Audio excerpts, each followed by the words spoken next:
and they paint way more than I do. Yeah. Like, and they just don't care. Yeah. But I'm still pretty old school. Is about it still like a? Do you get? I mean, is it still a big penalty if you getting busted? Depends where you're at. Really? For sure. Lancaster has like a graffiti scene, you know. Okay. But we all know each other. Yeah. And whenever like a new person pops up and you start seeing like a name around town, you figure out who they are pretty easily. And I'd say like every 5 to 10 years, somebody goes real hard in Lancaster City, doesn't understand. That's not this kind of town. Yeah. Like, you don't do that here, and they get hemmed up. And I think the guy that spent the most time was probably like 2 or 3 years, maybe 4 years ago. This kid named Shun, and he was all over the place. You couldn't go anywhere in town. You'd be like, really? That's what you painted that? Yeah. Like, you painted the Vietnam Memorial Bridge? Like, they're not going to be cool with that. Yeah, they're going to be a little grumpy at that one. And they just get hemmed up. And I think in Lancaster, most of his was like heavy penalties and a ton of community service. Gotcha. I know he spent some time in jail, yeah. but it was minimal. Most of it was like they're just going to bleed him dry of all of his money and make him spend time cleaning his art off. Yeah. But there are, like very prolific, like we call ourselves writers. Okay. Graff writers. Yeah. Very prolific writers. Like, there's some people that are on the run. Really? Yeah, for like some people that are on the run worldwide. No way. Oh, the authorities found out you're in Australia, you better don't get hemmed up in Australia. Like, there are people that have put enough work in and have enough pieces out there that authorities worldwide look for them. Now, are they doing more crazy. like protest art, or why are people just... No, it's just property destruction. Okay. Yeah. A lot of big cities, if you're like really crushing a big city, the city will eventually have a file for you. Gotcha. And if they do get you, they'll be like, oh, well, we know all these are you.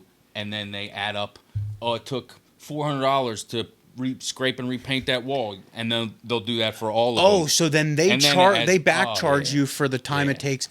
Yeah. I did not know that. That's super interesting. Yeah. The first person I met him one time, a very long time ago. The first person I ever knew that got busted was this dude in Pittsburgh, and he was everywhere. Like, people that don't know graffiti be like, oh yeah, that guy. He was everywhere, and nobody knew who he was. Really? Like, very few people, even in the graff scene, not a lot of people knew who he was, and he like slipped up. Just like talking to somebody with his grandmom, and he lived with his grandma, and they came to his grandmom's house, and like they hit him with every little tag, every little marker tag. They had everything, and they were like, "Oh, it's $170,000 worth of property damage. That's multiple felonies. You're going away." Like, they'll throw the book at you. No way. It really depends where you're at and how much damage you've done. So then a lot of it's just based off volume, then. Yeah, for sure. And like certain like. There's, it's a subculture, and in the subculture, there's subcultures. So there's some people that really only paint walls. There's people that only want to paint freights. Yeah. And then people like me and some of the guys I paint with will paint whatever. Like, I enjoy freights, I enjoy walls. But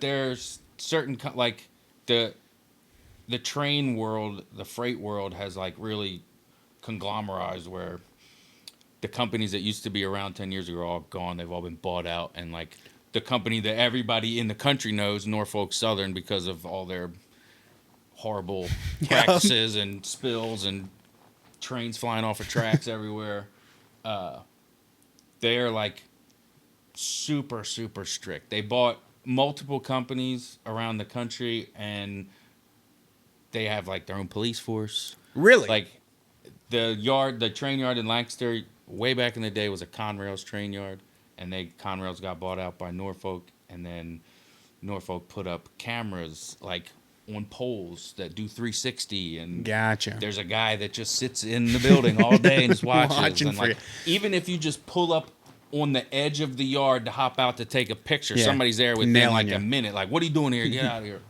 So there's like. If you got busted, if you had a lot of work in, and you got busted by Norfolk, you're probably going to face some shit. Yeah.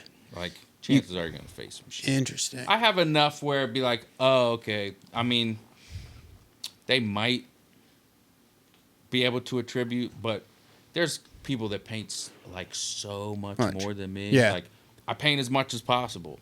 There's people out there that they don't have a day job. They don't have a mortgage. That's their whole everything that's they do their all MO. day. Yeah, is just graff. There's especially in the freight world, there's people that like are like hobo status. They ride the freights and paint the freights. Really? Yeah, for sure. That'd be sick. I've always wanted to I follow train some jump. of those guys online. I'm like, man, that looks just super free. It's insane. Yeah, dude, it looks rad. Now, did you ever jump trains? Yeah, once. No way. Just one time. That's sick. I grew up right next to the train tracks. So like, that's what got me into graffiti. Yeah. I grew up in Parksburg. Okay. So it's like right outside of Coatesville, which is right outside of Philly, and my mom's backyard was like a field and then train tracks. And eventually they put some like little rancher homes in between, but then I befriended all the kids that lived there so I could just like walk through their yards. Yeah. And so it was like 800 feet to the train tracks from my mom's back door. So that's where I would find graffiti under the underpasses and on the freights. And a kid that I was really tight with most of middle school, high school, this kid Matt, we would just spend all of our time down on the train tracks, whether it was like putting bricks on the tracks to watch trains get them smash crushed. Yeah, just whatever. Yep. There were trails down there. There were some of our friends had 4-wheelers. They would ride around down there. And then as an art kid, I was always into art even as a little kid. I just started really noticing the freight graph. And we did a trip one time where we hopped, because the Parksburg train station was like like half a block from my mom's house. So freights, there was probably, I think there's 4 or 5 lines that would go through Parksburg. And the freight line's different, set back from the Amtrak line, and you could easily, what they call a stop line, where a freight will come into a customer spot or come into the train yard, and it'll stop for about 15 to 20 minutes while it figures out which direction it's going or getting switched over to what track. It's called a stop line. They'll be there for about 15 to 20 minutes. And we used to just paint those. Like the train would pull up and why they're stopped? Yeah, you get about 20 minutes. Dude, so that's awesome. Whatever you can do in 20 minutes. I've done that with like 8 guys deep, where we're all waiting in the bushes, and the train pulls up. As soon as it stops, everybody gets out, does their thing. But then we realized, we're like, oh, this stop line in Parksburg goes from like Parksburg to like Gap, and then from Gap into Lancaster, and then comes back. We were like, we should ride that shit. So yeah, that's awesome. Just back in high school. I haven't done it in my hardcore graffiti days. Yeah. I haven't done that. It's like it's just another level. There's every game there's levels. Absolutely. To the game, and those dudes are on another level. Yeah. No, dude, I grew up right beside a train track too. Now it was like the derpiest. Like the train went like once every 4 days or something. Yeah. But dude, we did this thing. I don't even know what it was for, but there was a copper wire. I don't know if it's for like relays or something. Well, we'd go and cut that and scrap it. Yeah. We started and I was like young. Like I was like 8. I don't even know what I was doing. I'd try to pry the railroad spikes out of the track and scrap them. It's like, dude, what am I? The train's literally just going to fall off the tracks one day. You don't get a whole lot for those. No, you don't get nothing for them. You barely get anything. But I was like, dude, this is sick. Yeah, then we're throwing rocks on it, thinking it's the funniest thing. But spending time around the train tracks is fun. You find old weird stuff. Oh, yeah, dude, there was always just like abandoned garbage, and it's just like, old bottles. I'm keeping this Polly Pocket. I don't know what the flip's going on here, but I'm keeping this thing. Some stuff. Yeah. For sure. There's always something to get into. An old man's leg just chilling over here. I'm just going to take this thing. There was a Pillsbury factory right down the street from my mom, so the train would pull in there, and I don't... can you just move your mic closer? I'm not picking you up the best. I don't know what... There you go. Perfect. I don't know what they would be delivering to Pillsbury, whether it was maybe just grain. I don't know. A lot of grain goes through trains. Okay. I didn't know that. That's a saying. If you're like looking for trains and you're looking for a new spot to paint, if you find, go to a feed mill. If you find grain, there's train.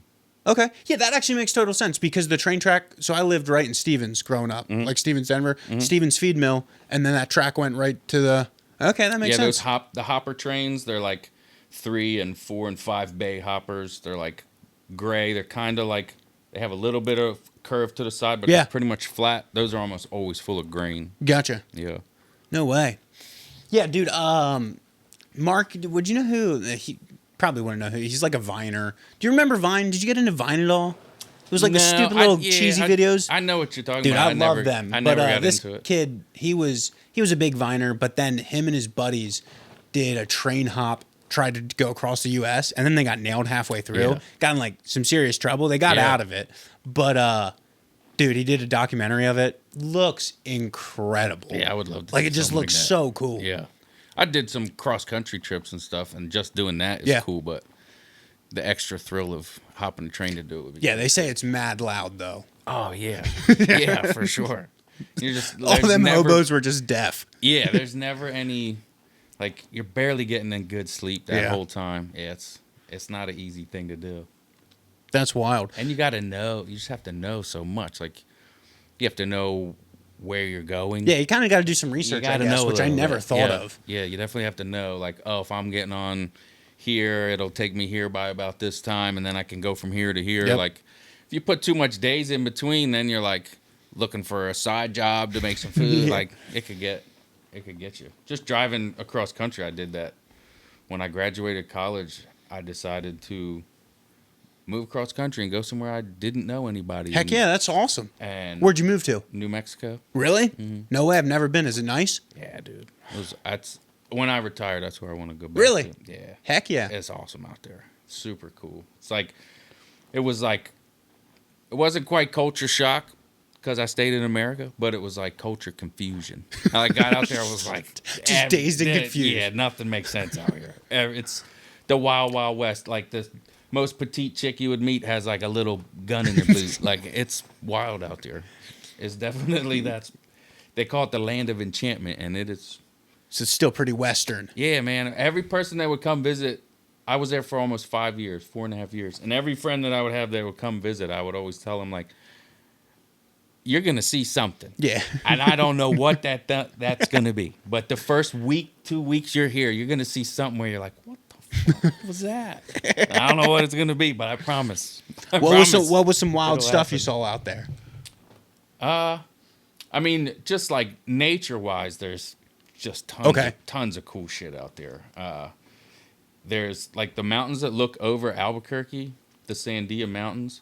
They have like 6 or 7 different layers of like. Oh yeah, like the stone. You Or could no? start in the desert. Oh, I'm not thinking at all and- what you're thinking. Yeah, I can't remember the word. If you could start in the desert on your hike, Okay. and within 5 hours be subtundra. Oh dang. The top of those mountains almost always have snow. Really? Or at least a little bit of like frost. Gravy, on look them. up what do we got with the 7-layer salad in New Mexico. Yeah, I forget what it's called. It's like the sub-tundra, then I forget what. So it's just like a ton of different like climates. Yeah, it really is. Cool. They say like, if you don't like the weather, wait 10 minutes. Yeah. And I experienced a monsoon season. I didn't know. I looked up a little bit about what life in New Mexico was like. I was like, this sounds crazy. I'm Yeah. going here. The monsoon season is like a couple months every year. It rains pretty much on the dot at 4:00.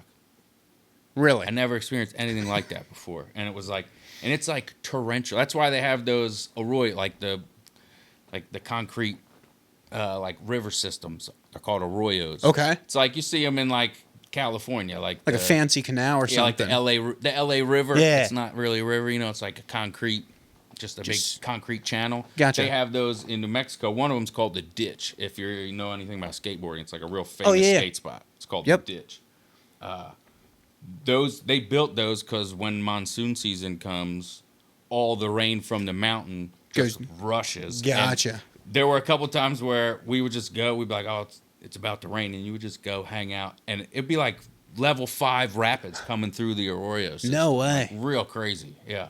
But when we didn't, the guy I moved out there with, we drove out there in a like a '79 Volvo station wagon. Oh, dude, you did it right. Yeah, You it was pretty literally sweet. did it right. It was pretty sweet. And the first time we experienced the first monsoon rain, we were in Nob Hill, which is a section where you're like on UNM's campus. And it just started dumping. And we were like, damn, it's really raining. We were like, they weren't kidding about this monsoon shit. This is crazy. And then the street started to fill up. Okay. And then the Volvo started to float. Oh, yep. And it started to float away. And we were like, what do we do? And I hopped out and he hopped out and we were trying to like just guide it. Yeah. Because what were we going to do? We were just trying to guide it. And these two college dudes were like, come over. And they helped and we guided it into their driveway. And then they were like, you want a beer? We just hung out with them on their porch and they were like, you're just going to have to wait. Like, there's nothing. Tied that thing to a dock and just let it sit there. I lost a flip-flop. My flip-flop disappeared. Gone. They were like, there's nothing you can do.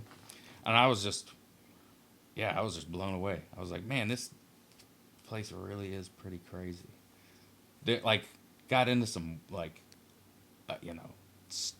sketchy situations some out there. Stuff. Yeah, for sure. Some flipping stuff. When dude. we first moved there, the first like 2 weeks we arrived there, I knew a guy from Lancaster who had just moved there before. Okay.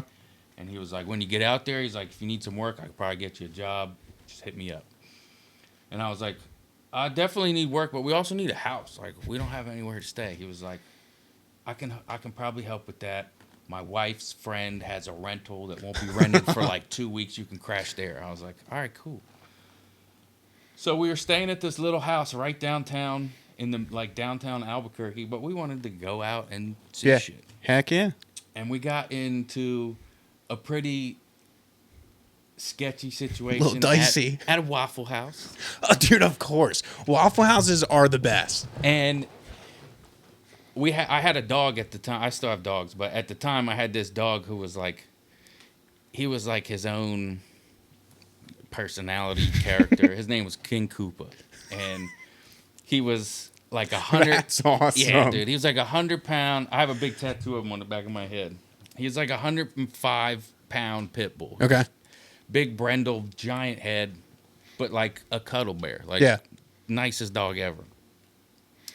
And we had moved out there maybe like a year after Katrina. Okay. And a lot of people that lost everything in Katrina from New Orleans made it to Texas and then made it to Albuquerque. Gotcha.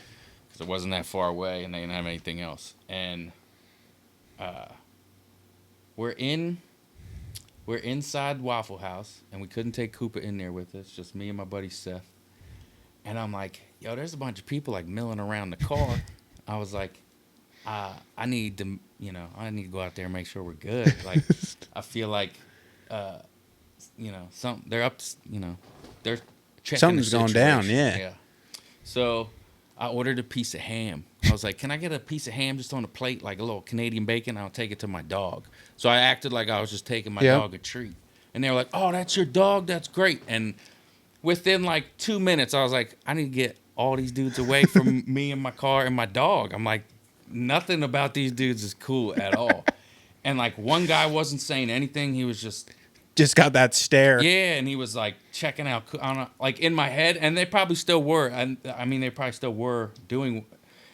In my head, I'm like, oh, they're trying to steal my dog. Like they're trying to steal Koopa, and he's that dog where you'd be like, I want that dog. Yeah, like he was that dude. Got that dog in it. Yeah, he was that dog. People. Just walking around Lancaster before I moved out there, people would offer to buy him all the time. I'm like, I'm not selling my dog. I'm just walking my dog. Yeah. Don't offer to buy my dog. So, long story short, we got in a car chase with these dudes. Did they take the dog? No. They were trying to get the dog and... So they're chasing you? Oh, yeah. Oh. And at the time, me and Seth... because we didn't have much else to do in Albuquerque. Dude, your cadence is awesome. We took a little bit of LSD that night. So we As you do in Albuquerque? Yeah. We had a little LSD going through us. I don't know, 2 hits apiece, nothing crazy. But now we're in a car chase in a 79 Volvo with a van and an all-black Monte Carlo chasing us. And I'm like...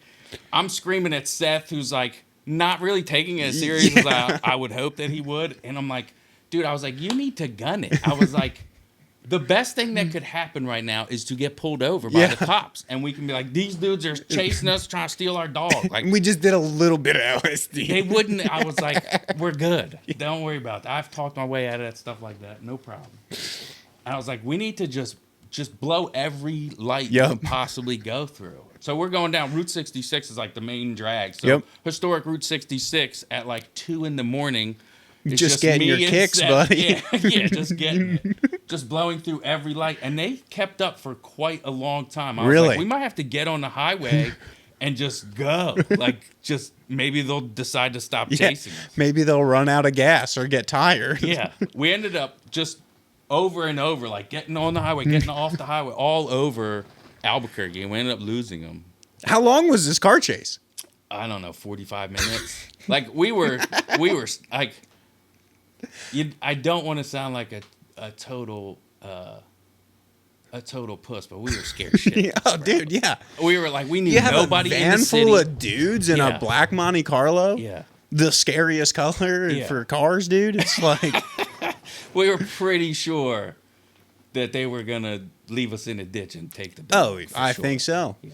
Because what, Albuquerque, that's more of a desertish area? Oh, yeah. Oh, yeah, dude, you're gonna be there with a tumbleweed just rolling over you. Yeah. Someone will find you 4 days later with a crow picking out your eyeballs or something. Yeah, no doubt. Albuquerque's wild. And that was like within the first week of moving there. And then I decided, I'm living here. Yeah, I'm retiring I was like, here. This place rules. Yeah. I ended up coming back like 4 years later for like, I missed a grandmother passing away, and I missed 2 of my sister's kids being born. It was like, I was there for almost 5 years, and not one family member got out there. Really? A couple times that we tried, it just didn't work out. Yeah. And I was like, my family was like, you've missed like a lot of important shit. Yeah. You should probably come home. And fair enough. I've been home since. Right on. I mean, I don't hate where I'm at. Lancaster, I like Lancaster a lot. It's cool. Yeah. Apparently, a lot of people like it. A ton of people are moving here. Yeah, for sure. It grows constantly. Yeah. It's a bunch of rich people. Yeah, very making much my taxes go up. Yeah, whatever. I don't even own a house. I'm renting this place. A bunch of old buildings that are now like $1 million condos. Yeah, crazy. They're all redoing them. Yeah. Which is cool. Like, I like it. It's neat. Yeah. Yeah, what's the big project they're doing? Is that on Queen Street in the city now? Oh, yeah. Right. Like basically at the square. Yeah. They like. What is the building though? I forget the name of what they're calling. Something Tower. It's Willow Street. Old folks. Oh, like a retirement home? Yeah. Yeah, it's gonna be like. I didn't know that. Yeah. Okay. It's gonna be a giant, bougie retirement tower. It kind of seems counterintuitive to make a tower for old people. I guess there's elevators everywhere. They're not taking the stairs. Nah. They don't care. No. One floor living. It's going to be the tallest building in Lancaster. Paint that thing up. Yeah, that would be as sweet. soon as it's done. That would be sweet. Heck yeah. I think it's all glass. It's mostly glass. Oh, dude, yeah. Can you paint on glass? Yeah, sure. It's kind of cool. Did you ever watch? This is kind of stupid, I guess, but Step Up, the corny dance movies. Oh. Long time dude, ago. Yeah, Step Up Revolution. There was a graffiti artist in that. Really? Yeah, he like stacked glass in the street, like 5 layers, and then each panel had like, cool. And then it made something. It was actually kind of sick. There's people that do some really reg, like mural work in general, but with like manipulating perspective with like spray paint. Yeah. There's some dudes out there that do some wild shit. Yeah. Really cool. Yeah, there's I was following this dude on YouTube, Kipto. Did you ever hear of him? I don't know. Some skinny little white dude, but he is a baller muralist. Is that the word? Yeah. Yeah. He always does like an orange and blue color theme, like contrasting. Dude, just some sweet stuff. He's done stuff all over the country. But yeah, for a while I was like, dude, I'm getting into graffiti. Yeah, it's easy to do. It's so cool. Yeah, there's just it never like the styles, the possibilities, the themes, the color combo. Like it's pretty much never ending. Yeah. So walk me like what's the actual? I know like wild style, and that's literally the only definition I know. Like, what are the actual styles of graffiti? Well, there's there's levels to, like we were saying earlier, there's levels to everything. So when you first start writing graffiti, you just start tagging shit. Yeah. That's like the first thing. And some guys, I have a friend out west who's like, they call it your hand style. Okay. Your tag. And he's never progressed farther than that. Like he's not really, he doesn't think he's an artist. Yeah. Even though he definitely is. He doesn't do wild style. He doesn't do pieces. All he's ever done is tags and hand styles. But they're some of the best I've ever seen. And he could write anybody's name the first time he hears it. He's like, oh, what's your name? And it'll be like the coolest hand style. No way. And he's just got perfected that. Got really nice at hand styles. And then from hand styles, you go to what they call throwies. Throwies are, usually it's like, to the non-graffiti eye, it's just bubble letters. Just looks like bubble letters. They call that a throwy or a hollow because it's just the outline of the letters. Then there's fill-ins where you do your throwy or your hollow and you fill it in with a color. Yeah. And then from there, you can get pretty funky with your throwies. There are some that are very legible, and there's some that are like almost like wild style throwies. Gotcha. Where the bubble letters or the letters start to have. Bubble letters took a couple LSDs and it starts to become wild. a little hard to be like, what does that say? And then you start to move up to pieces. Okay. So once you get to piecing or putting up a piece, that's when the styles really start to like really run around. I feel like there's old ones get resurrected all the time, and then somebody's always coming up with some new stuff. But within like decades, there's styles, and then you could define a style as a decade, like, oh, that's 90s style. Gotcha. Okay. Or that's early 2000 style. Kind of like with music, like that trend. Cool. Because there's certain aesthetics to a piece, or you call them connections when your T connects to your E, how it connects to it, those connections. There were certain things that people would do in the 90s that just kind of got faded out. Gotcha. And people aren't really doing now. But now that's vintage almost, it's coming back. Getting so like back some in. of the younger kids that are out now, I know I'm friends with guys that are older than me, guys that are younger than me. And some of the younger dudes are like starting to study that 90s style shit. Yep. And they're starting to use that. And you're like, it's almost like their whole crew is just painting 90s style. Yeah. And it's like they missed out on it because they're only 20 years old. They're like a cover band. Yeah. Right. Yeah, they're doing remixes. Yeah. But they're nailing it. Yeah. They're doing like that's freaking awesome. Really cool shit. And because, someone like myself, a lot of the guys I paint with were in our 40s, we did the 90s style. Yeah. And we did the early 2000s style.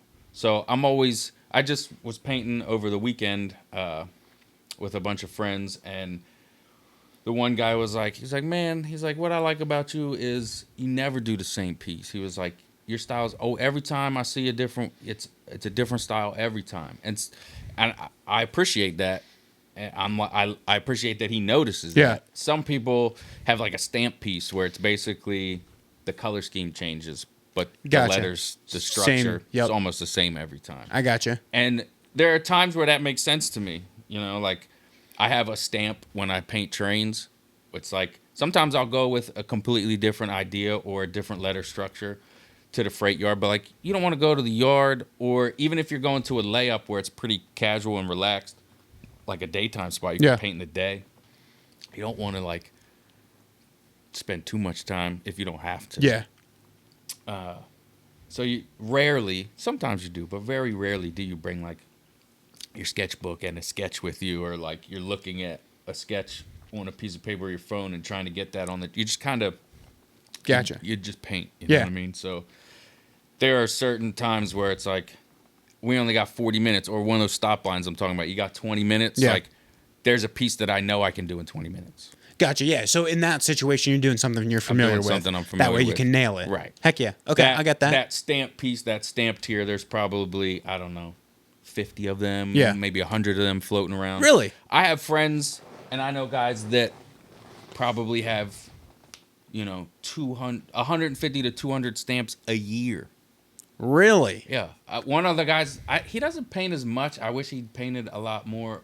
I think he just got burnt out with it. But one of the guy that married me and my wife, very close friend from Baltimore, he would average 200 plus, maybe 300 pieces a year, whether it was walls or freights. Dude, that's like almost a piece a day. Yep. Holy. Sometimes, like, if you are doing, like, stop line stuff or you're going to the yard and you're just doing simples, like, you could do 3 freights in a night. Gotcha. Okay. You know what I mean? It's like, if you're going to risk it and go to the yard, you're risking, obviously, getting caught, but it's dangerous in there, too. Like, there's big, heavy pieces of metal flying around on the tracks. Like, there are... some risk involved. There is some risk. People have died. Yeah. You know what I mean? Like, it can be... hairy at times. Yeah. If you're gonna risk it, like, don't just go in there for 20-30 minutes and do one piece. Like, max it out. Yeah. Bring a whole backpack. Yeah. And paint until you gotta go because somebody's there and you gotta roll out, or paint until you're tired and you're done. It's like, rarely will we go and just do one. Gotcha. And if we are just doing one, we're doing what they call an end to end. We're going from one end to the train to the other. Oh, full piece. Full colors, characters, backgrounds. No way. Yeah. End to ends are like, usually if we're doing end to end, that's all we're doing. Gotcha.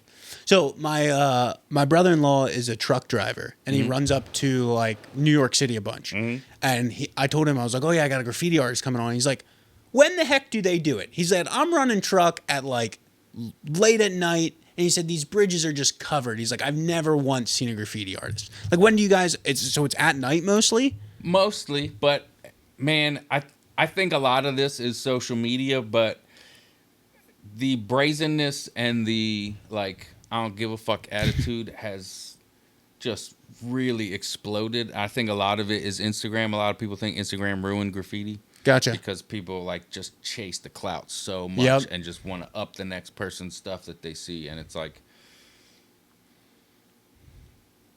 it's just, you know, you just constantly trying to keep up with the Joneses. Constantly trying to, like, do something cooler than the thing that the guy posted the day before, and a lot of people just don't care. Yeah. And they'll paint like crazy spots in the daytime. Really? Yeah. Oh yeah. Like, so how are they not getting busted? Or they're just like, dude, I don't care, I'm running. Yep. It very much used to be mostly at night. Yeah. You would get lucky, like, oh, I have a daytime spot. Gotcha. But a lot of people just, and like I said, like, I try to keep my identity separate from my art as much as I can. It becomes harder. The more high profile walls I get, the more commission jobs I get. It's harder to do. But there are guys out there that are like some of the biggest names in graffiti, and everybody knows what they look like. Gotcha. Okay. They just don't care. Yeah. And they'll paint in the daytime. They just don't care. No way. Yeah. So before Instagram ruined it, freaking technology. Yeah. What determines a good spot? Like, if you're picking a spot to paint, or like, what's that called? What's your slang for that? Like a hit and run or some shenanigans? Yeah, usually just called a spot. So the spot, like, what determines that? Like the wall, like texture, or like, oh, this is secluded. Like, but you want people to see it, or no? It really depends. Like, sometimes you could, like, sometimes the best experience or the funnest time you'll have painting is painting something that, like, only somebody who's going to trek to that spot or hike up to that spot is going to find. A little romanticized. Yeah. For sure. Oh. Definitely. There's a few spots, especially in PA, that are, like, very much you got to hike to get to them. Okay. So, like, not a lot of people are going to see them throughout the day or throughout the month or throughout the year. Like, there's an old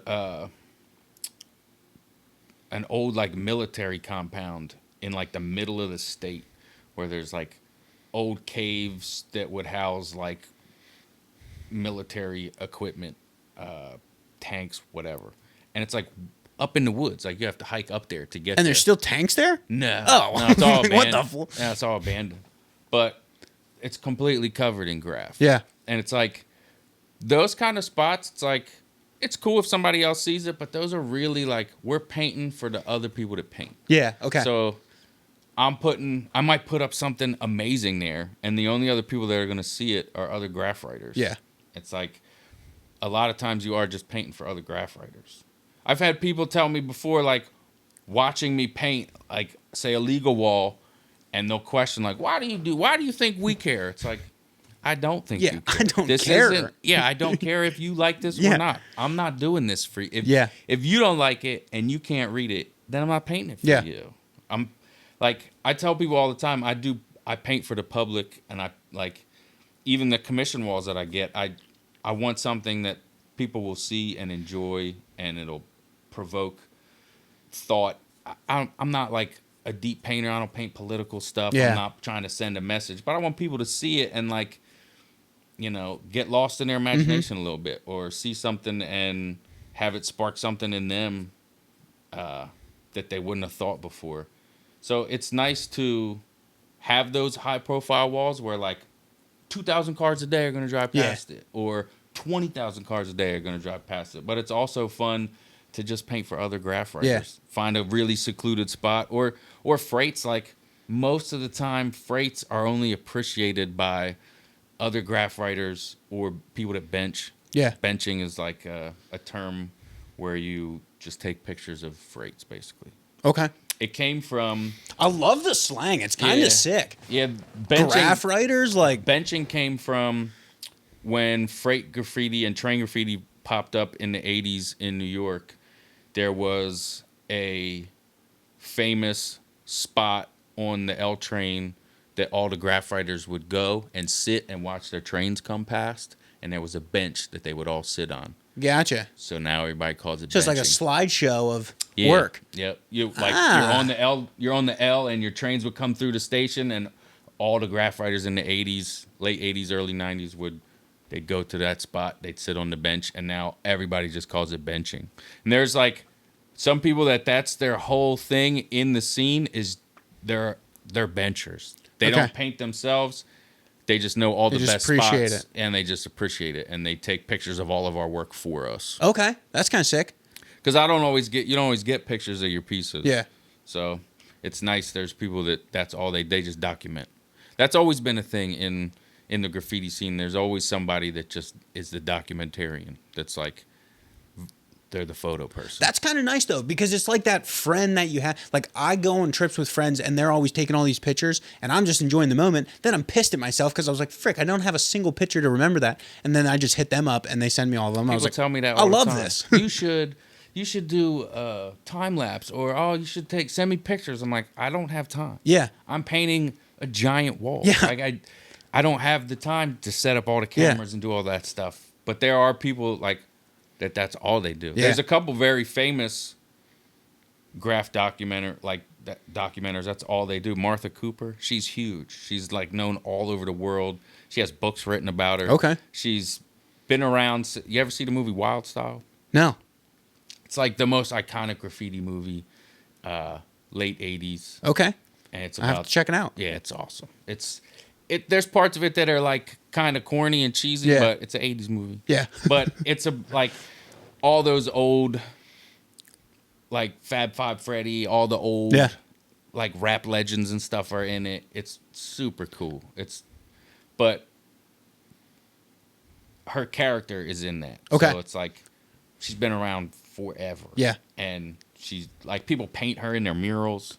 She's very, very well known. And then there's another guy, Dave Photo, who's, you see him like shout out on walls all the time. Like, Gotcha. Graff writers will shout him out, and he just takes pictures. He's like the guy, dude, and he's everywhere. Like, you see him on Instagram, and you're like, you were in Istanbul this week, you were in Spain the next week, you're in Toronto the next week, and now you're back in New York. Like, there's always the scene always has people just documenting. It's so cool how like each group has, like you said, like those levels where it's like, dude, then you have like, I'm assuming it's a pretty tight knit community, right? Or no? Or is there like parts of it are parts of it, and then there's parts that are like, are you trying to up one another? Oh, for sure. Yeah, screw them. I mean, you think about like rap beefs. Oh yeah, there's graff beefs. No way. Oh, bro. Let's go. There's like super high profile ones. There's writers in the scene that everybody hates. So if just tools. If I see their stuff in the yard, I'm in the yard to paint my own piece, but I'll scribble on theirs just because it's them. Yeah. And that's a thing. Like, I'm not gonna like diss it and put my name on it, but it's like, oh man, fuck that dude. Throw a little script. Like, I've seen some of these guys before where it's like, oh look, everybody in the yard hit that guy, and there'll be like 25 penises over top of his piece. You're like, what goes around comes around, buddy. Yeah, for sure. Like, graffiti beef is real. That's hilarious. Yeah, especially in like major cities. If you paint over somebody's stuff and you don't, quote, burn it. Yeah. If you don't paint something that's way better and you're gonna get smoked. Yeah, you're gonna get smoked, and they're gonna find everything that you paint and they're gonna paint over it. No way. Oh yeah. I love that. For sure. It's like Kendrick Lamar and Drake's beef right now. Like, is there like a beef like that where it's like all like two huge graffiti artists went at it? Like, is that a thing? Yeah, it's happened before. I can't think of one that's like currently going on right now, but that's definitely happened before. For sure. I love that. There's a guy in New York that's just known for. A lot of people think he's a rat. A lot of people think he's like been an informant and ratted on other people before, which he probably did. Yeah. Because he was up if you walked through New York City in the 90s, you saw this dude everywhere. Gotcha. Everywhere. To the point where they definitely wanted to catch him, and they probably did, and he ratted on some people.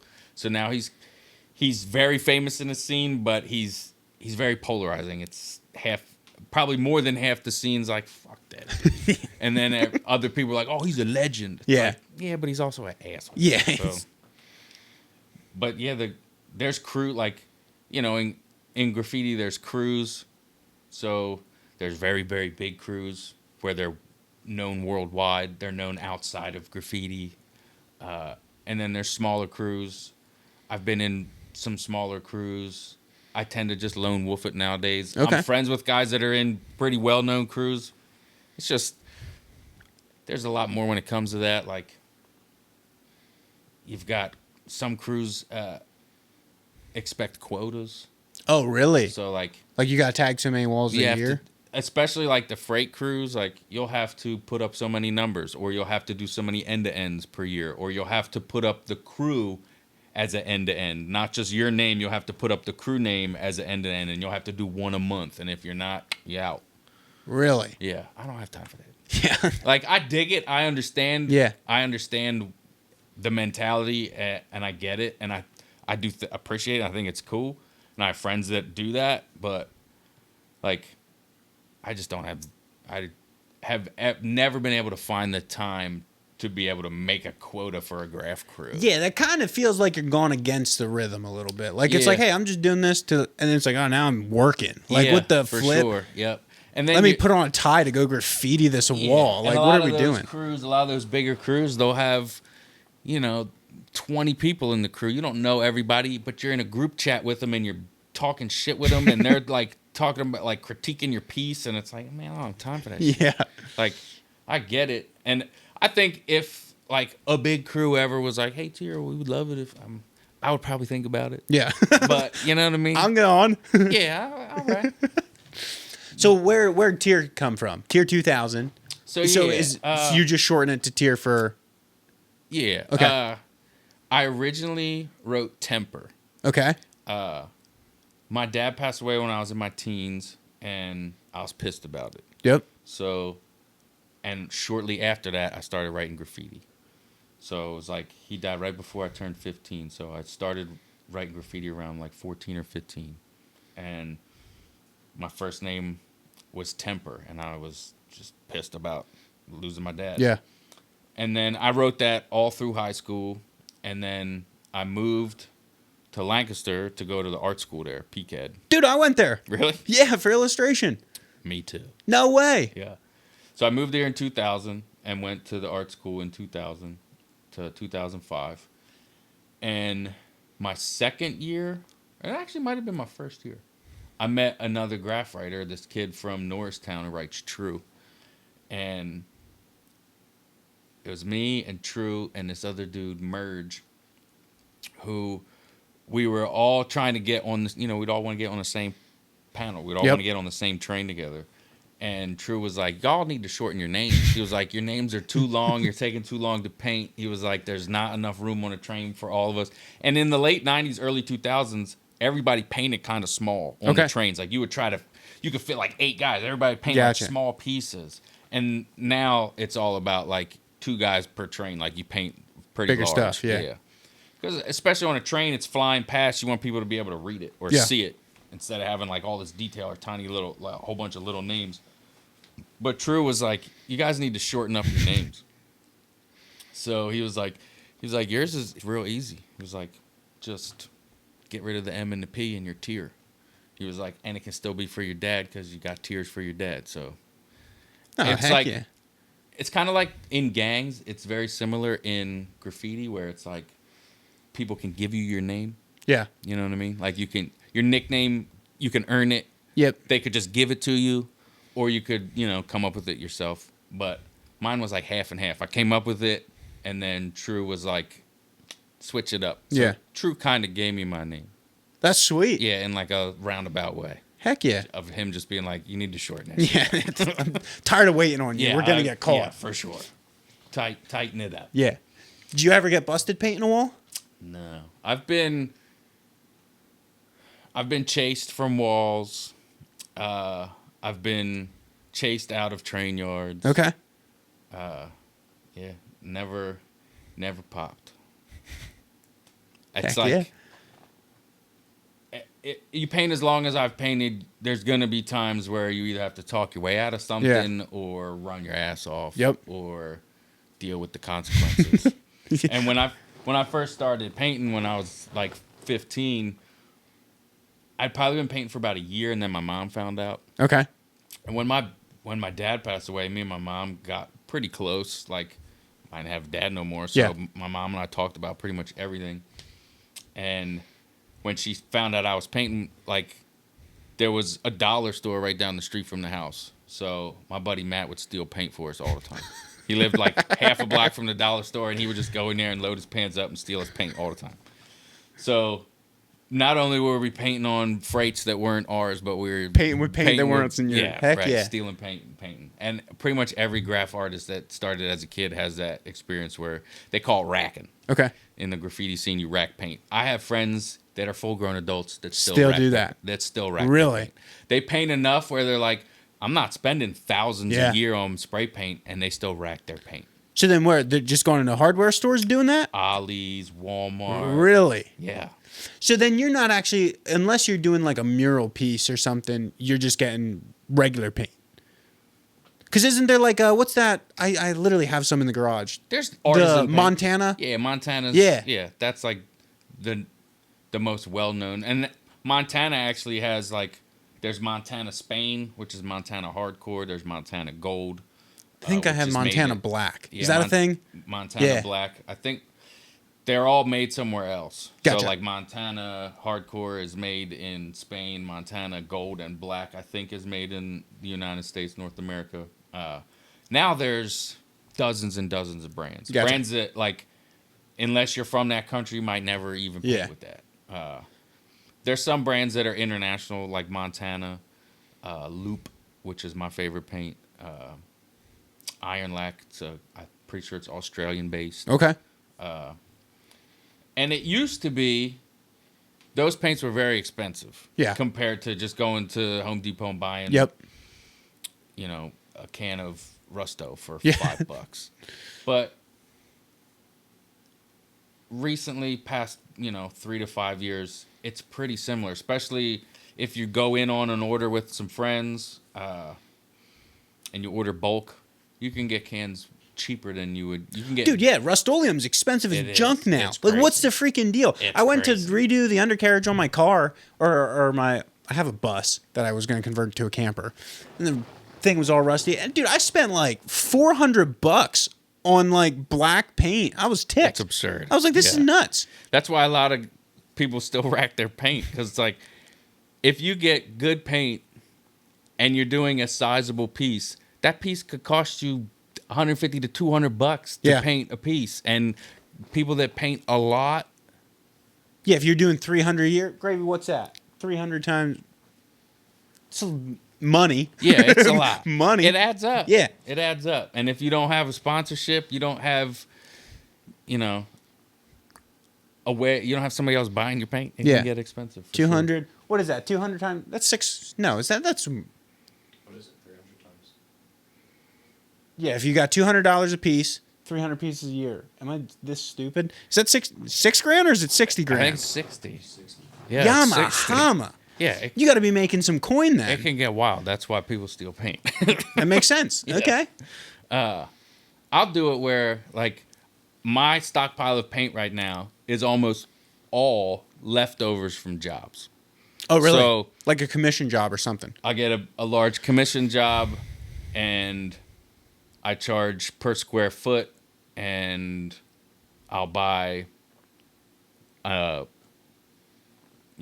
much paint I need for that job, and I'll just make sure I order more, and then, even if I allot like, oh, I need that color, I might only need that color for a small detail, so now I have a whole extra Gotcha. can of that paint. Heck yeah. So most of my stockpile is get a big commission, order a ton of paint, and then use the leftovers to paint Paint on the weekends. whatever I want. Yeah.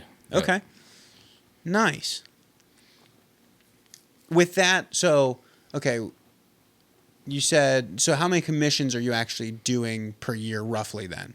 Like what's the percentage from illegal to legal?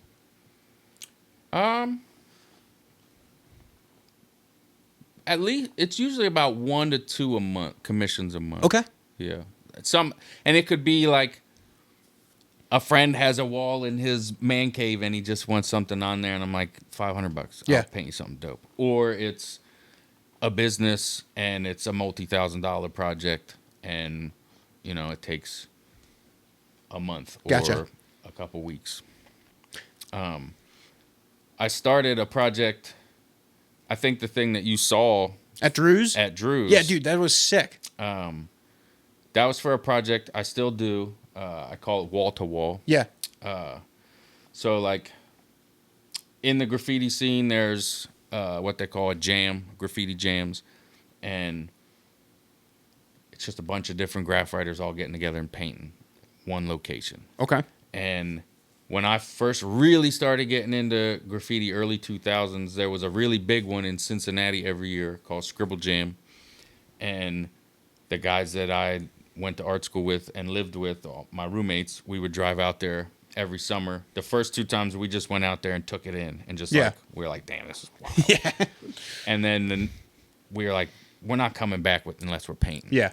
So then we went 2 years in a row and painted. And they would have like their big feature walls where like the big names and the crews that run it, they would paint like big premiere productions all themed out with, they'd do like the Alice in Wonderland wall or the Looney Tunes wall, whatever. yeah, They yeah. would do like crazy themes for their work, and like big writers would come from the other side of the country, and you'd be like, oh wow, he's here, like, oh, Ewok's here, like crazy names. And then they'd have like first come first serve walls. Gotcha. So we would just leave like 2 days early and just get in a hotel, and then wake up early and just be the first ones there That's awesome. and just grab a spot. So it really like opened my eyes to like what you're talking about. Like there's a community to Yeah. it. Like you don't have to always paint illegal. You can still have a good time painting, in a jam setting where everybody's just trying to bring their dopest work Yeah. to a relaxed atmosphere, and everybody's painting together to show you what they got. And being where we're at in Lancaster, that's not a thing here. Yeah. You know what I mean, there's no Yeah. there's no scene for that here. So every time we would want to do something like that, we'd have to drive. You'd have to drive to Cincinnati, or we have friends up in Syracuse. We would drive to Syracuse once a year, or our friends in Jersey and Trenton do a big one every year called Jersey Fresh. We drive out there, and it just got to the point where I was like, why don't we have one here? Yeah. Like, yeah, Lancaster doesn't have a graffiti scene, and it's a small city, but like, why not? Like, we're here. Heck yeah. We can paint. Why not? So a couple years ago, we would probably starting like 5 or 6 years ago, we did a East End jam in Lancaster where we would get about 10 to 15 of our friends, most of which didn't live in Lancaster. They were Baltimore, or Philly, or Norristown, Harrisburg. And they would come to town, and we'd have this little section in Lancaster, and we could just pretty much paint anything there. Anybody's garage, the sides of their houses, everybody's cool with it. Yeah. And then I was like, what if we, like, expanded this and started to, like, reach out to people we don't know and, like, reach out to businesses and try to get funding and, like, turn it into something like Scribble Jam or like one of these Jersey Fresh jams or one of these other things, but it's in Lancaster. And then we don't have to drive to Syracuse. We don't have to drive to Cincinnati. We don't have to take time, you know, a whole weekend off work to go. It could be local for us. So we came up with Wall to Wall. And originally it was like there's about 8 of us, and we'll just go from wall to wall to wall. So we called it Wall to Wall. And the first year we got a bunch of businesses involved. Drew at Crowded Kitchen, the Fridge. I don't know if you've ever been to the Fridge before. Fridge is sick. I worked there for a long time. So, getting that one was super easy. And the first year I was just like, we'll talk to everybody in town that we know. Yeah. Whether it's a business that we know or someone that owns property or owns a house or a garage. And we'll just get as many as we can and see what happens. Mm-hmm. And the first year we got 10, like, pretty large walls. And then our jam, which we had, like, I think the first year we had 17 people. Last year we had 22. No way. And this year's jam just happened 2 weekends ago. And it was 17 people in this alley that's, like, I was impressed that we got that many people in this little alley in the middle of Lancaster's hood. But those walls are like the wall-to-wall walls are. I wanted to bring, even though it's not really a thing in Lancaster, I wanted to bring the graffiti culture to Lancaster and show Lancaster City like.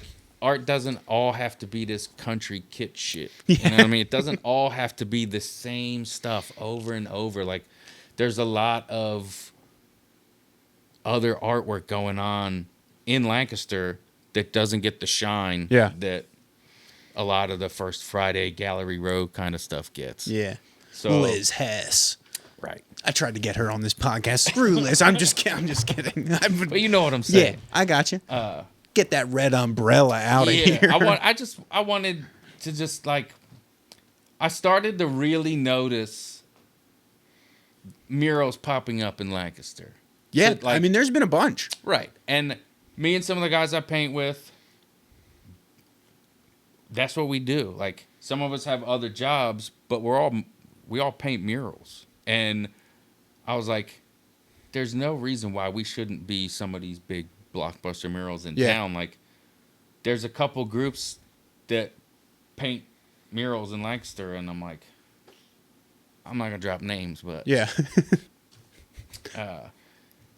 Liz Hess's brother. They were just soaking up some really good spots and just not subpar work. Mark. Yeah, gotcha. Man. Okay, and I'm tracking. And that's probably frustrating because, like, Lancaster, not a ton of wall space. Right. I gotcha. Okay. Right. Yeah, that makes sense. And because it's a pretty, it's a conservative county, might not be a conservative city per se. Yeah. But that sort of old school, traditional style of art still kind of runs the scene in Lancaster. And I was like, me and my buddies are very talented mural artists and graff artists. There's no reason why we shouldn't get a share of some of these big walls in town. Fresh real estate. Yeah. So I was like, we know plenty of people that have big walls, and we don't, like, you don't have to. The only permission you need is from the building owner. Yeah. Like, I don't need the city's permission to do that unless it's a billboard, unless you're like painting the name of the company gigantic on the side of the building, and then there's parameters to it. Gotcha. You can paint your building however you want to paint your building. So we just talked to a bunch of people, and they all said yes.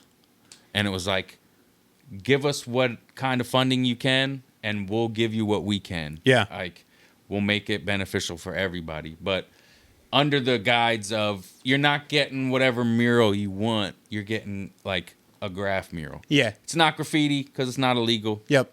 But you're getting lettering. Yeah. You're getting spray paint. You're getting characters. You're getting graffiti style, graffiti culture work on not your painting walls. Gerber daisies for you. Yeah, right. Yeah, I gotcha. You're not getting a Kreider cow or Yeah, nothing, you know what I mean? on the barn. Yeah. You're Heck getting... yeah. And I dig that stuff too. But Yeah. you're getting... Like, I wanted the wall-to-wall project to just showcase graffiti in Lancaster. Not specifically only Lancaster graffiti writers, there's only like 4 of us. Yeah. So, like, it would run out real quick. But, like, just bring high-end, really nice, quality graffiti to Lancaster. And have it stay. Not be painted over or, you know, done somewhere where not enough people are going to see it. I wanted, like the Crowded Kitchen wall. Yep. A couple thousand cars a day drive past it. So I wanted to bring the culture to Lancaster, a town that just doesn't have the culture. You know what I mean? So that you formed by yourself with your buds from the ground up. Yeah. That's awesome. Yeah. Wall to Wall is very much still a passion project. I'm not like turning big profits from it. All the big walls, like the really big ones, Drew a Crowded Kitchen, Let's Roll E-Bikes is like 3 stories high. House Glass is 3 stories high. Little Mutants Brewery, probably the biggest square footage of mural in Lancaster. Okay. Without a doubt, Wall to Wall over the past 3 years, we have more real estate and more square footage and more murals than any other group or team or organization in Lancaster. It's not even, I don't even think it's close. Yeah. Like, there are some other high profile mural artists in Lancaster, but I think we have the most, the biggest, like The biggest, the largest. Yeah, What's that? yeah, for sure. Just start rapping there for a dude, second. for What the sure. flip? We do. It really just kind of blew up. Like, That's awesome. pretty quick, and it was just putting in the legwork, going into places, and talking to them. Okay. And just being like, I would love that wall. What can we do to make that wall happen? And now we've worked with almost 20 businesses, and we've probably over 40 different artists in the past 3 No years. way. That's And- so sick, dude. and probably from like 6 to 7 states. Okay. So like, yeah, we've brought in New York, Alabama. Like, we've got guys from all over the place. We got a guy coming from Vermont this year. We don't have anybody from Vermont yet. So Nice. yeah, That's sweet. yeah, it's like I said, it's still a passion project, and that's pretty much me and like 2 or 3 other guys that are like the main driving forces of it. But like, I do all the social media, which I suck at. Yeah. We were talking earlier. Yeah. I'm horrible at self promotion. Like, my wife gives me shit for it all the time. Like, what's up with that website? You got that Yeah. website? And it's like, she's right. Yeah. Like, I need to do all that shit. But I just get pulled in so many different directions. It's like, I got to make money, pay the mortgage. Yep. You got to work on the house because we own a house. Yep. You got to take care of the animals. We got pets. You got to, there's just a lot of stuff. I know. And the website, the promo, it's always just out of my reach. You know what I mean? Dude, and like, that's the thing. Everything, it's getting more expensive. So it's like, dude, I got to keep working. And like, yeah, then you get a family, you get kids or pets or something. And it's like, dude, stuff just adds up where it's like, when the flip do I have time for this? Yeah. But yeah, that's the stuff you need to do. It is. It's something I definitely need to find the time for, because you're not the first or the only one this week that was like, hey, where can I find your stuff? And I'm like, you can't. Yeah. Don't flip and have it. Unless you have Instagram. Yep. And, not everybody does. Mm-hmm. I think in my head, everybody has Instagram. Yeah. But not everybody does. And I definitely need to get way better at that. Especially, I would like Wall to Wall to take over to the point where it isn't a passion project anymore. Yeah. And it is turning a profit. And I'm able to put the artists up that are out of town in Airbnbs and pay them for their time, and not just like feed them and make sure their paint is covered. Yeah. But the way I'm doing it now is we'll get a big wall, House Glass, the fridge, Little Mutants, whatever it is, Crowded Kitchen, and whatever paycheck they can give us. Yeah. I just turn that all into paint, and then make sure everybody's covered for the jams, and make sure I'll do little pit stop walls where it's not on a business, and there's no sort of theme or design. I just pair an artist with it, and that artist does whatever they want on it. Graffiti. Yeah. They do, lettering, characters, whatever they want on it. And I make sure all their paint's covered, their lunches are covered, all that sort of stuff. So I take the money from the big walls and just make sure the rest of wall to wall can happen. We do a party at, the past 2 years it's been at the Fridge. The year before that it was at SO Arts. And we'll do like a season opening or a gallery show at the end where we frame all the pictures, all the walls that we did. Last year I made a bunch of small mini walls out of sheet foam, like insulation foam. Oh yeah. And just like cut them to look like little walls, like you would if you were doing like tabletop gaming, like Warhammer or something. Make like a little wall. Yeah. And then I had all the graph writers that were part of Wall to Wall last year do a piece on it. So we had wall to wall but small. That was our gallery show. So that's awesome. Yeah, I'll use the money from walls to rent out spaces or get something catered, get an event catered, something like that. So I would like it to get to the point where it's paying me and all the other artists. But how can you do that? You almost gotta like get. I mean, dude, there's so much real or not like this is gonna sound not.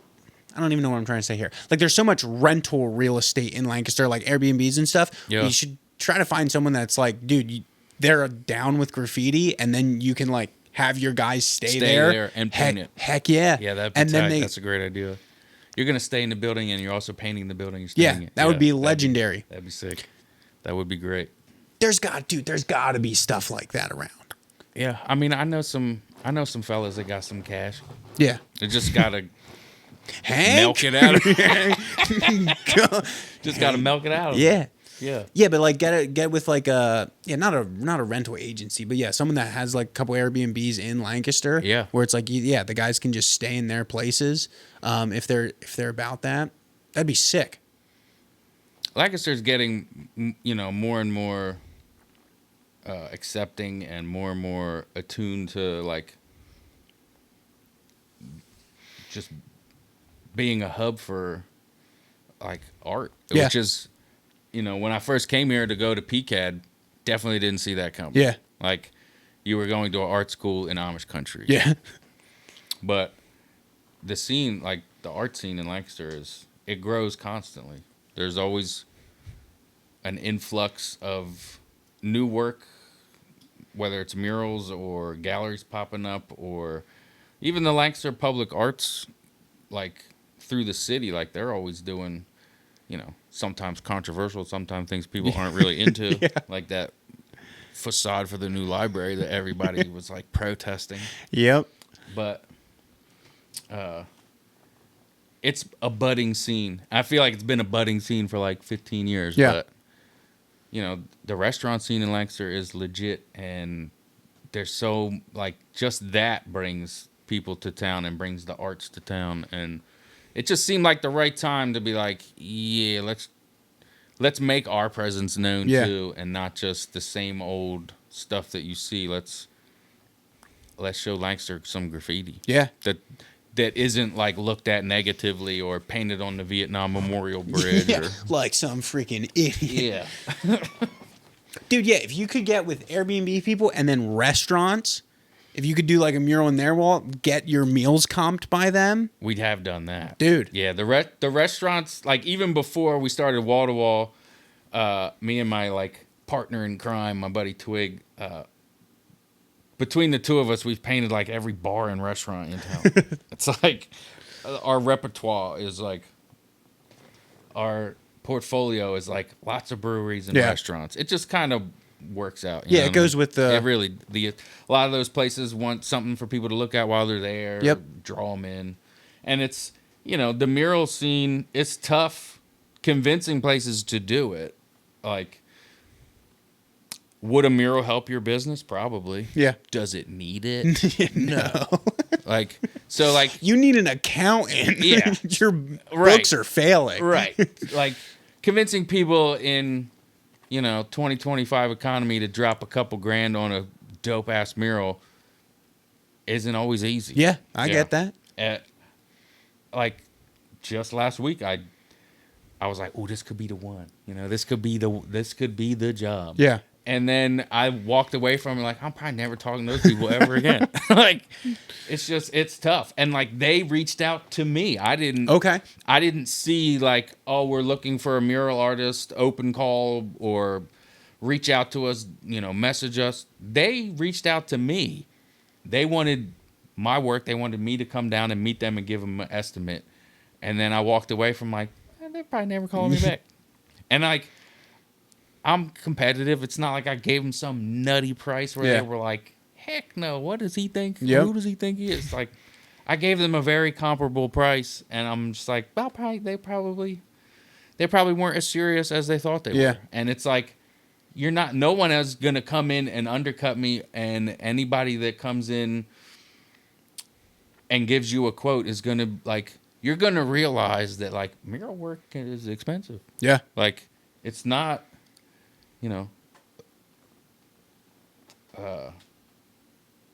it's not any different than any other trade or any other skilled craft or, we just had brickwork done on our house recently.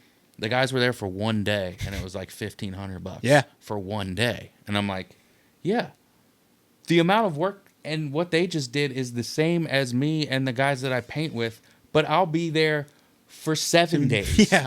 Instead of one. Yeah. So, like, it's no different. And people don't seem to, like, I guess you do. You're like, so a contractor gives you a price. You're like, damn.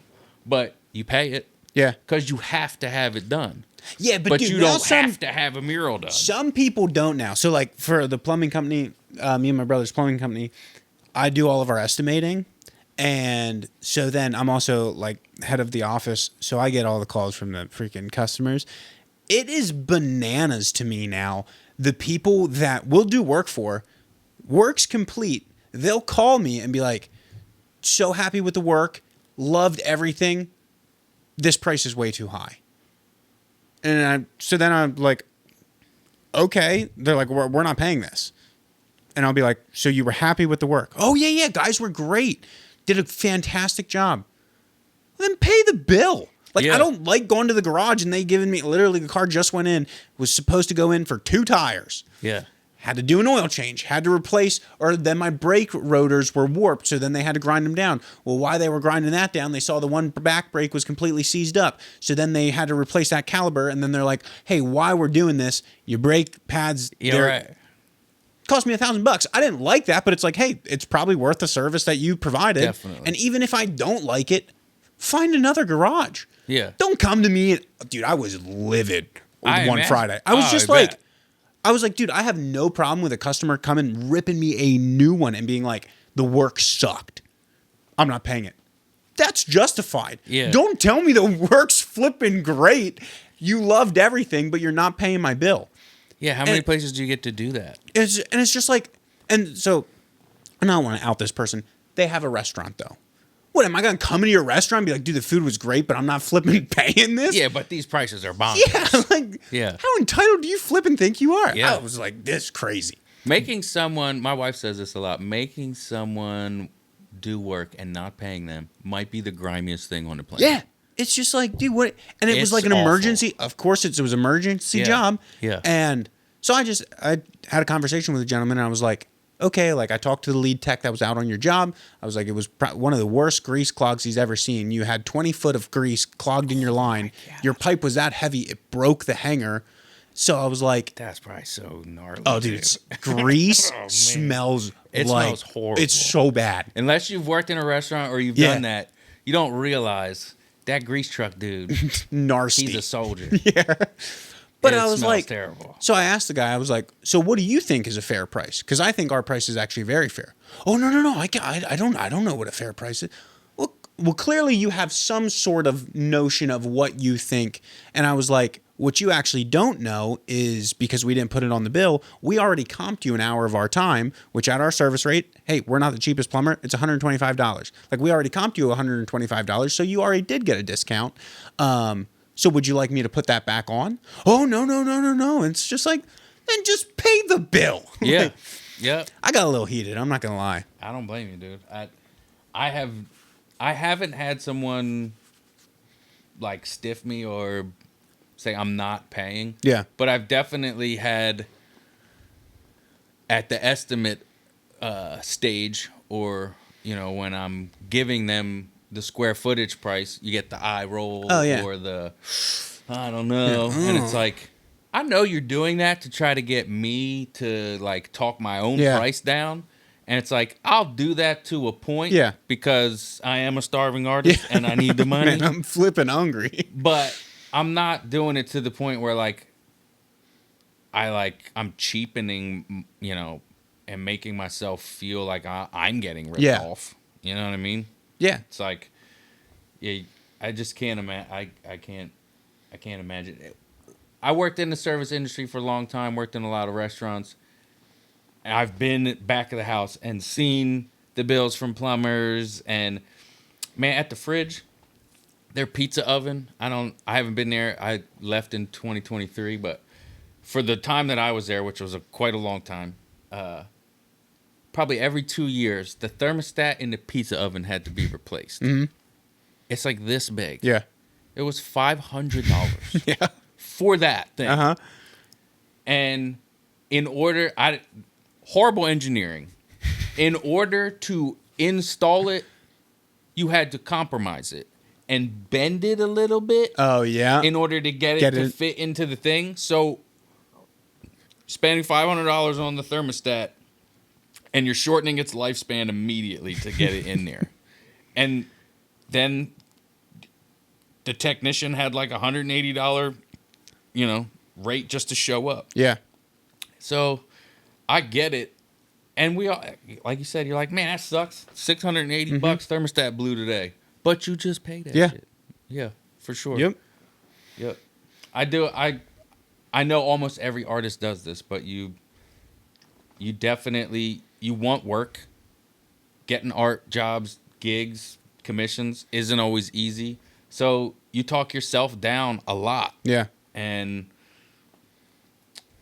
there's a weird mentality of people that aren't artists but want art that a lot of time it's crazy because I can't really think of too many other industries where it happens, but they think giving you the job is payment. Yeah. Oh, this will be a great portfolio piece for you. I don't have a lot of money, but it's a great portfolio piece for you. It's like, I'm 42. Like my portfolio is pretty stocked already. I don't like. Your 4x4 wall. Yeah, getting the wall isn't. And I've heard people I've literally had people say that to me before. Like, oh, I thought you getting to do the wall would be payment for you. Like you would get something out of it. I'm like, what? Yeah. Where is that a thing anywhere else? Yeah. It's not. It's not. But yeah, dude. Some people are bananas. I feel like it's everywhere. a little bit of delusion, maybe, because this gentleman was like, oh well, I have another property that also needs work that I would like. I'm not going to pay this bill, but you'll have other work with me. What? So you can't pay that bill too? Like, yeah. What? Like, what are we doing here? Yeah. And it's just yeah, dude, that sucks. Yeah, but that's service industries. That you'll get it everywhere. Oh yeah. So there's always those people, and then we have really nice customers where it's like, hey, I trust you. You'll do good work, whatever it is. Yeah, those are the fun ones. Those are the good ones. Heck yeah. I have those in artwork too, where it's like they come to me, they like my stuff, and they don't scoff, they don't question, they don't even ask how much is it going to cost. They'll say, this is what I want. Hit me up when it's done. Yeah. And then I tell them how much it is. They're like, here you go. Sweet. They don't care. Yeah. Those I keep the best relationships with Absolutely. them because they're the best clientele. I do a lot of like custom framing too. I don't know if you went through my Instagram, but I do a lot of custom framing, and I have like picture framing. Mm-hmm. Okay, yeah. I thought you meant like house framing. I was like, I did not see that on your Instagram. No, I'll do some drywall work and stuff like that, but no, I'm not framing out houses. But yeah, I'll like do custom framing for posters, artwork, pictures, whatever. And I have a pretty tight group of clientele for that, and none of them, they want my work. Yep. None of them ask ahead of time at all what it's going to cost. They just, And the people that do, I tend not to make frames for them. Yep. Or the people that are like too finicky about it, I'm like, I only do like 1 frame a month, 2 frames a month because they're very elaborate. I'm like, kick rocks. You know Yeah. what I mean? I got a couple of people that are really into it and pay whatever I ask. Yeah. So I keep with those. I did like one for a guy who was a friend. I was like, yeah, dude. I was like, I got a mat cutter. I went through art school. I can cut mats and frame stuff. So I did one for him, and it was just like, I think I'm like pretty. I could see this being like a thing, and then it just snowballed to. He told a couple friends, and they told a couple friends, and it's mostly like hippies that are like, or like they call themselves Wookiees. You know about Wookiees? No, It's like just Chewbacca just going around. the dreadlock scene. Okay, so, like, yeah. The hippies that are like also dreads. Yeah. They call themselves Wookiees. Okay. Mostly because they're like real hairy Yeah. and they don't take care of their dreads and they're just like real unkempt looking. Nasty looking. Yeah, they're called Wookiees. But not that any of my clientele are Wookiees. Yeah. Nice dudes. But they all will go to like the same show. Fish, Grateful Dead, Lotus, whatever it is. And then they'll all come back with a poster. And sometimes they all come with the same poster.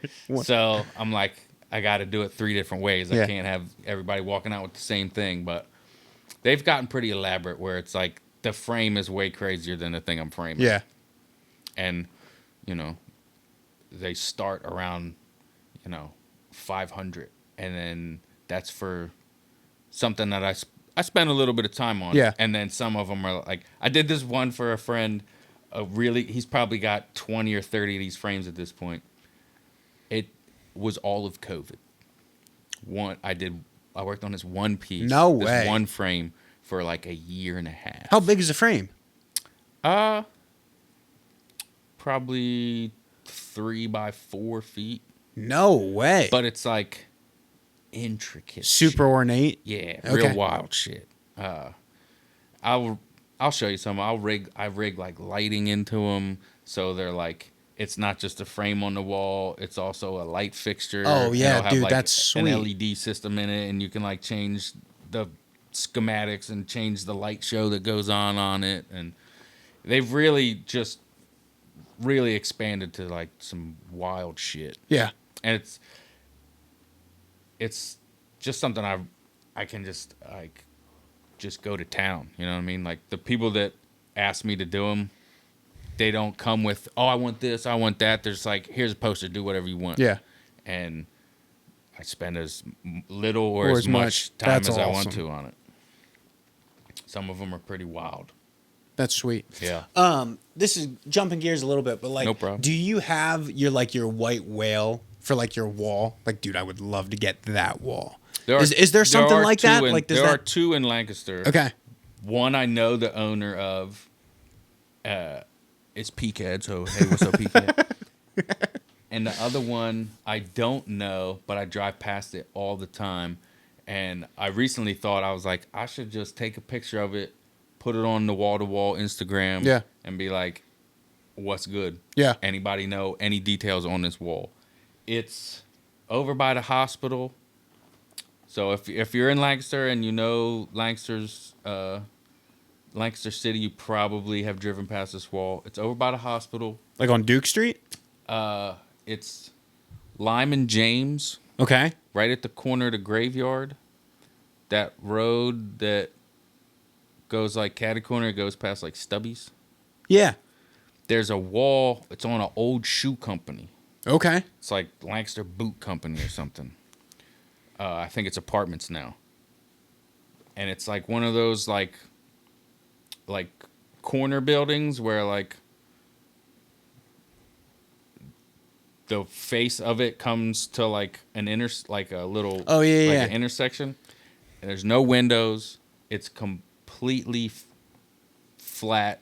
It's like there's nothing obstructing it, and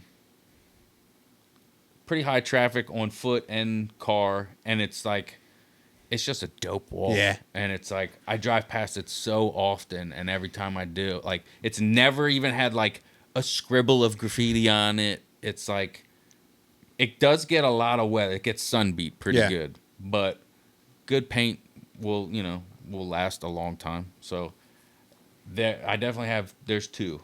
If I'm Heck yeah. Yeah, there's two that in Lancaster, and this year's wall to wall. I didn't have the time to like try to get as many big high profile walls or get businesses involved. So we're just doing jams this year. Okay. One in Lancaster, one in York, and then one in Harrisburg at an undisclosed location. So this year I spent most of my time with wall to wall just reaching out, doing recon, trying to find funding, places that are interested in being a part of wall to wall, and I would like, if I could, to get both of those for next year. For next year. Yeah. That'd be sick. That would be. The one is like right at Central Market. It's like the building opposite of Fulton Opera House. It's a Prince Street Cafe. Oh yeah. But PCAT just bought that. Really? And, yeah, they own the building, and then it's either student housing or there's like some like specialty there's like some like specialty classes or something Above Prince Street? Above Prince Street Cafe. Okay. But that building, the backside of Yeah, it on that parking lot. is insane. Yeah. Insane. And it wraps to the like kind of to the front that faces King Street. But if you're at the corner of Prince and King and you look up, Yeah. it's like 5 stories high. Yeah. That's the one. Heck That's yeah. the one I want. I want that one like real bad. Get that thing. That'd be Yeah. awesome. This is incredibly random, but it's been bugging me all day.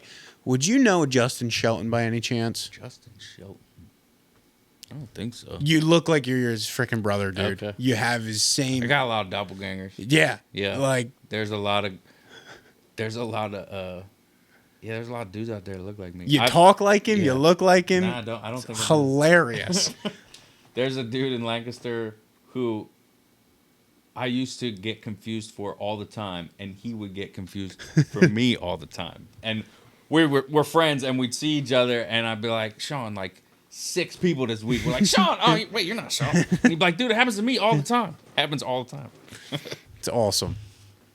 Oh, that's sweet.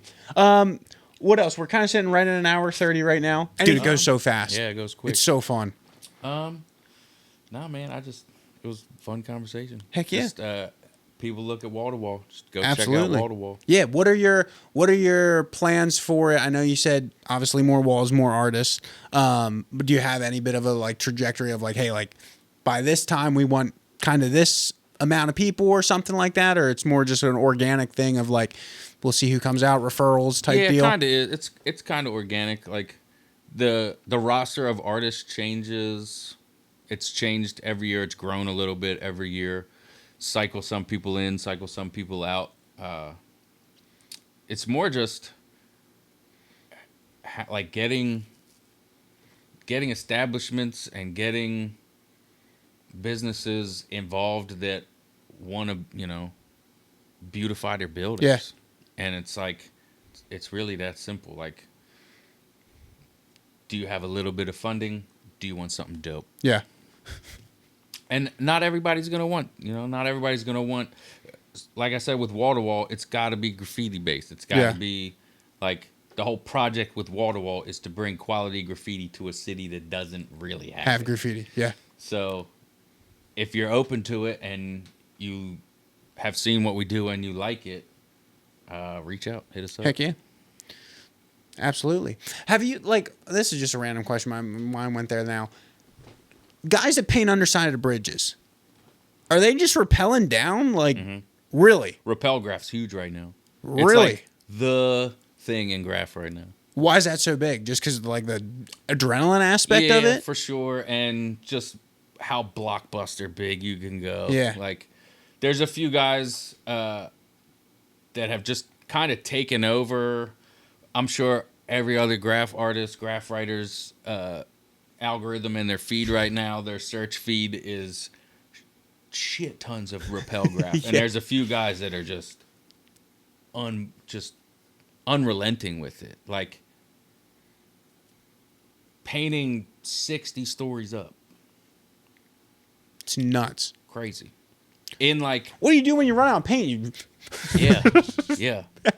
You have a guy up there who ropes it down. shimmies to you down. No way. Yeah, and they have like, they're harnessed in, but they have like their little wood seat on rope, and they sit on it, and yeah, man, it's crazy. It's like the newest thing and biggest thing in the graff scene right now is rappel graff. People, like I said, there's a few guys who are taking over and making Going themselves berserk known with it. doing it. A guy named Zoner, another guy named Rams, another guy named Salt.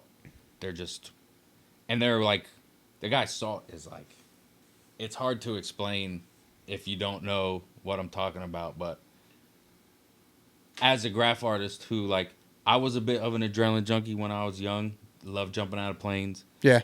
loved jumping off cliffs, rock climbing. Heck yeah. I still have my harness. I still have all that shit. And I look at that shit, I'm like, what the fuck? Like, These guys are nuts. we've talked about before, there's levels to stuff. And the guys that are at the top level, these fellas are at the top of that level. Yeah. Where you're just like setting the trends, putting it to the point where, like, legend status, you're not topping this Nobody's guy. touching that. No.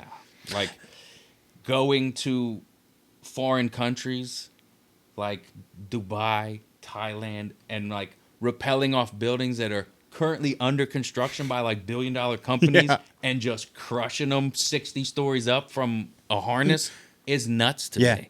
And some of my friends, I'm like, yo, when it started to show up everywhere, I'm like, I got harnesses, I got rope, I know how to rappel. I was like, I could belay you. I was like, let's do it. And they're all like, no, dude, like, I'm not hanging off the side of a building for this shit. I'm like, then just be my spotter. Yeah. I'll hang off the building. And they're like, yeah. Yeah, dude. It's huge right now. But that is how they do it. They hang. Yeah. It's fascinating too how people can like kind of the whole levels thing, which is I like that. It's not an analogy. I don't know what the word is for that. But like you can build a persona even through like you have your baseline graph artist and then it's like, oh, now you built this persona of like, hey, this is my thing. And then like even like you're almost building a brand, not even based so much on the art, but also how you do the art. Absolutely. Which is cool. Absolutely. Which I don't know if I've ever really thought of like the elites like that before, where it's like, oh yeah, this is like how this guy does this, and this is why that's sweet. Graffiti can be kind of gatekeepy. Yeah. A lot of scenes, subcultures can be, and graffiti can be. And, I've been painting for a long time, and I've met lots of dudes who I'll never paint with again. Yeah. Where you're just like, that guy's kind of a jerk. And they're, and it makes sense why it can be gatekeepy. The root of the scene is illegal. Yeah. So, like, I can be gatekeepy with it. And I tell my friends all the time, like, I'm the first to admit I could be an art snob. Yeah. I can, like, people reach out to me. I'm like, I'm not really interested in painting with you. No offense, but we're at different points in our shit. You know what I mean? Like, I know there's guys that paint way better than me, but I'm currently painting way better than you. You paint freaking bubble letters. Right, yeah, right. It's like, I can be gatekeeping, and you can, like, I'm that way with spots. Like, Lancaster only has so many spots where me and my friends can, the guys that I paint with can paint freights. I'm not telling you where they're at. Yeah. Like, guys that I paint with through wall to wall and do legal stuff with, I'm not telling some of those guys where I paint freights at, because it sounds crazy, but there's rules and ethics to the game, even though it's illegal. And if you're not up on them, you could ruin my spot. Yeah. Like, you could get me hemmed up, even though we went at a different time. You went and did something stupid, left a trail, left something that they're going to notice, or you outed the spot and told other people. So, like, you kind of have to be gatekeeping with some shit. But then it progresses to, like, people can be gatekeepy about, like you were talking about, how they do stuff. Yeah. Like, their techniques, or how they accomplish something, or how they did that piece all the way up there. They're not going to tell you. For one, they don't want the competition. They don't want someone doing the same stuff they're doing. They don't want people getting the same spots. They don't want people painting the same techniques or the same effects. Like, there's multiple different ways to achieve the same effect with a spray can. I might do a glowy firefly orb different than you do. I might make fire a different way than you do. Yeah. And some people aren't going to tell you how they do stuff. Some people will. I'm cool with, like, some of the guys I paint with that have only been painting for a couple years. I'm almost at 30 years painting. Yeah. I'll show them how I, like, some of my techniques are self-taught. Like, oh, I figured it out. And some were passed on to me. Like, somebody showed me something. I don't have any problem doing that. Yeah. But there definitely are people in the scene that won't tell you their spots. Yeah. Won't tell you any, like, just keep you out of them. Yeah. You know. And I guess too, like, yeah, if you're gonna have, like, you're gonna be gatekeeping to a douche. Like, it's like, dude, I don't want you painting like me. But if it's someone where it's like they're genuine, and I'm not just equating this to art, but pretty much anything like learning, it's like imitation is the best form of flattery. 100%. So it's like, dude, you see a young kid like rocking your style, it's like, that's kind of sick. Yeah. Like, let's go. And I've definitely seen that. Heck before. yeah. Absolutely. That's awesome. Yep. It definitely happened. But yeah, if he's an absolute clown, it's like, no, dude, stop. Yeah. I'm drawing a wiener on that. Yeah. Right. Yeah, I don't. It's a funny scene. It's a funny subculture, and I've spent a lot of time in it, and I'm very passionate about it. Yeah. And like I said, there's people that paint way more than me, and are way more prolific, and paint way, on a bigger, grandiose scale, and make it out, to the yard more than I do. But I still have the same passion for it, and you don't want you, especially like I said, living in Lancaster, you don't want to lose what you have. Yeah. So it's like, if I only have 2 spots that I can go, I'm gonna gatekeep them. Yep. And I'm not gonna tell you until like I really know you. Yeah. I'm not gonna tell you. I mean, that checks out. Yeah. Yeah. But it's just cool. I mean, this is anything at a high level. Like the run of the mill simpleton layman person, your average Joe, you're not even thinking in those terms, and you don't even understand that. It's fun for me to actually talk to someone that's like, dude, I've been in this for 30 years, because they open up your eyes. It's like, dude, okay, yeah, there is a whole subculture. There's rules to this game. Like, you cross this, and there's some beef. It's like, that's cool to hear. It's fun because it's a story, and maybe a lifestyle is the right word, that you don't hear often. Yeah. Where it's like, especially in Lancaster County, like you said, like the graffiti scene, not the biggest here yet. Yeah. It probably never will be, but it's a cool place to live, and you can get to Philly real quick. You can get to Baltimore real quick. They both have crazy good scenes. And, making wall-to-wall thing and starting wall-to-wall, we've made enough of a scene where I don't have to travel all the time anymore. I don't have to leave Lancaster to paint cool, dope graff with other good writers. Like, usually, if you want to paint with really good people, you got to leave Lancaster. But starting wall-to-wall, now I'm bringing them here. Heck yeah. I'm bringing some very, very high-end graff writers, guys that, make me look at their shit like, holy. Yeah. And, just having that in Lancaster, one of Drew's buildings is right across the street from my house. And really? We painted that last year. It's like going to be his new project. Yeah, that's the one I just quoted for him. The kitchen? Yeah. Yeah. That's right across the street from my house. Really? Okay, I live yeah. right there, yeah. That's the little hood area. Yeah, heck yeah. The back of that building, we did a bunch of graff Yeah, that's the pieces one on. I saw. Oh, you saw that one? Yeah, that's you the didn't one see the wizard. No, I You just saw saw the that one through that your was just the Instagram. pieces. Yeah. Gotcha. Yeah. I went there because I was quoting out the plumbing work, and then me and Drew kind of just hit it off. We were chatting. Yeah, Drew's cool. He's awesome. Drew's cool. And then I told him I was into art, and he's like, "Oh, you gotta check this out." And I was like, Yeah. Drew, I was like, Drew, you gotta hook me up with a guy that did was for this. my birthday. We did that. But all the people on that wall are all like very just like top notch. Yeah. Best in their area type shit. The one guy that's like on the bottom closest to the street, that guy's like internationally known graff artist. Awesome. And to have that right across the street from my house in Lancaster, it's just cool. Yeah. It's just super cool. Absolutely. To have nothing like that for the whole time I've been here, and then except whether it was me or Twig doing it, and now you can drive around Lancaster and see some like just heaters, like stuff that you're like, you wouldn't expect to drive through Lancaster County and see some top-notch Heck yeah. graffiti. Well, did you ever go over here right off 322? I don't know what it's actually called. Some people call it the pumpkin patch. I call it the rocks. Yeah. Yeah. Yep. Dude, we used to go up there all the time. Now, our work sucked, but we would try to graffiti on the rocks and everything. Yep. But there's some huge rocks up there where, like, there's some cool pieces on it. Yep. But I yeah, went that there in place is college. sweet. I haven't been there in a long time. Yeah. But there's a... So, yeah, I went to school for art, and then I, like, kind of got into graffiti. I was never good. But then I was like, dude, this would be sick. So that's how I, like, proposed to my wife. I graffitied a bridge. That's what's up. Yeah. That's cool. That's a thing in graffiti. Yeah. I got married by a guy that I paint trains with. Really? He married me and my wife on our back porch like a week after we bought our house. And that night, my wife stayed home and me and my graff homies went to the yard and I painted a wedding piece for my wife. It's like there's guys that propose to their wives. I know many guys that have done that. Yeah, there was a place right down from my house. I walked the train tracks and found a bridge, and I was like, dude, this would be sweet.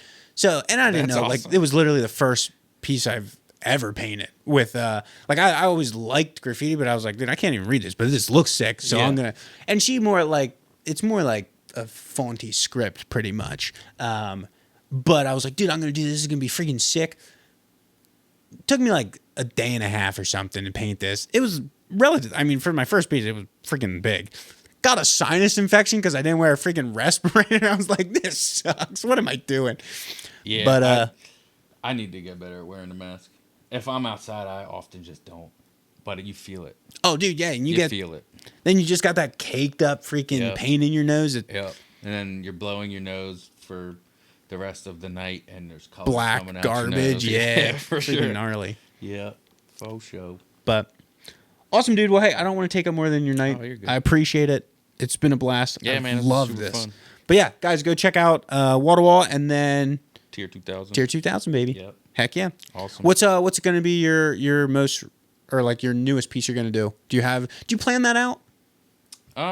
Yeah, sometimes I know a good bit in advance what I'm doing. Then the next spray painted mural piece, I'm actually going back to finish like a transition in between two murals I did. One on a bottom layer and then one that's like way high. I'm gonna mesh the two together next week, in Lancaster City. Nice. Yeah, sometimes something will just come up on the fly, and sometimes I have a good amount of notice, heads up. But my schedule is very flexible, so if something comes up, I tend to Heck yeah. yeah I love it. jump on it. Awesome.